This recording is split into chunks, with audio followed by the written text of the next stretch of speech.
जीत किसके लिए, हार किसके लिए, जीत किसके लिए, हार किसके लिए, जिंदगी भर ये तकरार किसके लिए। जो आया है वो जाएगा एक दिन, जो आया है वो जाएगा एक दिन, फिर इतना अहंकार किसके लिए, फिर इतना अहंकार किसके लिए। हेलो फ्रेंड्स, मैं हूं अलका यादव और जैसा कि आप सबको पता है कि हर सप्ताह मैं आप सबके लिए लेकर आती हूं एक मोटिवेशनल स्टोरी।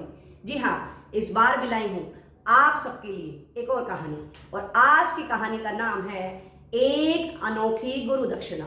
एक बार की बात है, एक बार एक ऋषि थे। वो अपने आश्रम में लोगों को शिक्षा दिया करते थे।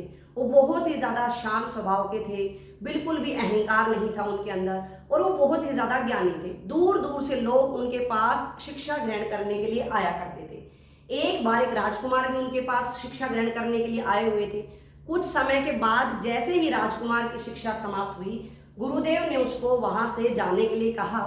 साथ ही एक उपदेश भी दिया कि जैसे ही तुम अपने राज्य में जाओ तो इस शिक्षा का प्रयोग अपनी प्रजा और जनता की भलाई में करना। सिर्फ इतना सुनना था कि राजकुमार ने गुरुदेव को गुरु दक्षिणा के बारे में पूछा। गुरुदेव ने राजकुमार को मना कर दिया, लेकिन राजकुमार ने बार बार जब जिद की कि मुझे तो गुरु दक्षिणा आपको देनी ही है, आप मुझे बताइए कि आपको भेंट में क्या चाहिए। गुरुदेव ने राजकुमार की बार बार जिद देखते हुए उसको कहा कि अगर तुम मुझे गुरु दक्षिणा देना ही चाहते हो तो मुझे गुरु दक्षिणा में एक ऐसी वस्तु ला कर दो जो पूर्णतः व्यर्थ हो, बिल्कुल ही बेकार हो। सिर्फ इतना सुनना था कि राजकुमार मन में सोचने लगा कि मैं तो गुरुदेव को ना जाने क्या क्या दे सकता था। इन्होंने तो इतनी छोटी सी चीज मांगी है। इस दुनिया में तो ना जाने कितनी ही चीजें बेकार हैं, व्यर्थ हैं। मैं तो थोड़ी देर में लाकर ही गुरुदेव को दे दूंगा। इसके बाद वहां से राजकुमार चला जाता है और वो ढूंढने लगता है कि कौन सी चीज मैं दूं।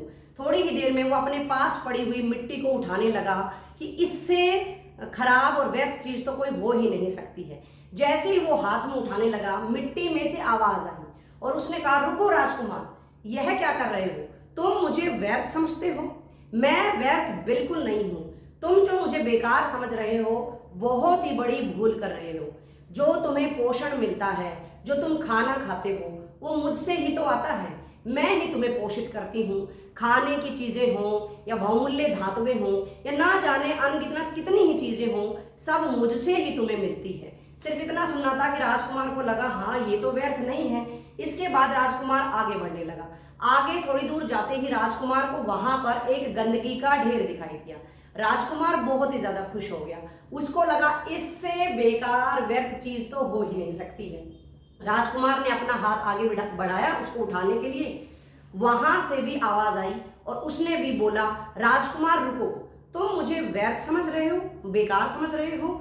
जो तुम्हारी धरती में से जो फसल उगती है, तुम्हें जो पोषण मिलता है, मिट्टी जो तुम्हें पोषित करती है, उसमें जब खाद डाला जाता है तो वो मुझसे ही बना होता है। तो मैं किस तरह से बेकार हो सकती हूँ? सिर्फ इतना सुनना था कि गुरुदेव का जो दिया हुआ एक सबक था वो उस राजकुमार को समझ आ चुका था। राजकुमार को समझ आ चुका था कि दूसरों को तुच्छ समझना, व्यर्थ समझना, अपने से छोटा समझना ही सबसे बेकार वस्तु है, सबसे व्यर्थ वस्तु है, और वह है खुद के अंदर का अहंकार। इसके बाद राजकुमार जल्दी से वहां से गया आश्रम में और गुरुदेव के चरण छुए और उसने कहा, गुरुदेव मुझे समझ आ चुका है और मैं अपने अंदर का अहंकार आपके चरणों में गुरु दक्षिणा के रूप में आपको भेंट करना चाहता हूं, और इसके बाद मैं अपनी प्रजा की बहुत ही अच्छे से सेवा करूंगा, भलाई करूंगा।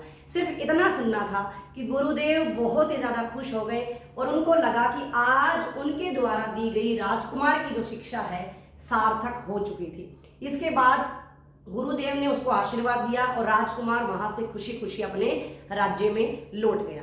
तो देखा दोस्तों और बच्चों, इस कहानी से हमें भी सिर्फ यही शिक्षा मिलती है कि जो हमारे अंदर घमंड की भावना है, अहंकार की भावना है, वो बिल्कुल ही व्यर्थ है, बेकार है।